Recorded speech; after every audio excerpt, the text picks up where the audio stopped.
Nilai PTS jeblok, murid tega aniaya guru di MA Yasua Pilangwetan Demak, begini kondisi korban.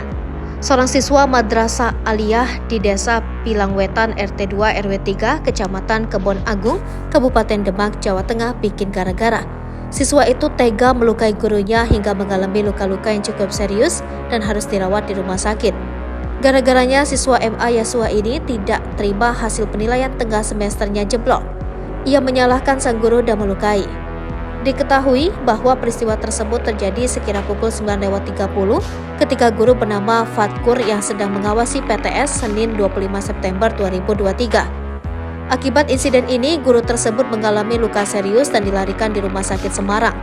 Setelah menganiaya, murid kelas 12 dengan inisial R tersebut langsung membuang barang bukti di kelas dan melarikan diri dengan menggunakan sepeda motor. Kasat Reskrim Polres Demak AKP Winardi mengatakan bahwa membenarkan kejadian tersebut. Hal tersebut disampaikan oleh Kasat Reskrim Polres Demak kepada Tribun Jateng, Kamis 25 September 2023. Ia menjelaskan bahwa saat ini pihaknya masih melakukan pengejaran kepada pelaku yang melakukan pembacokan kepada gurunya sendiri. Saat ini kami masih melakukan pengejaran kepada pelaku karena tersangka masih melarikan diri, ucapnya.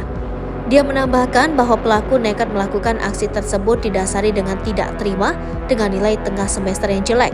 Ketika pembagian nilai semester tidak terima nilainya jelek jelasnya.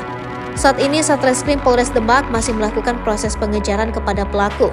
Menurut Kepala Kemenak Demak, Afif Munzir, kondisi saat ini korban AFR masih stabil, bisa diajak komunikasi, sadar dengan baik.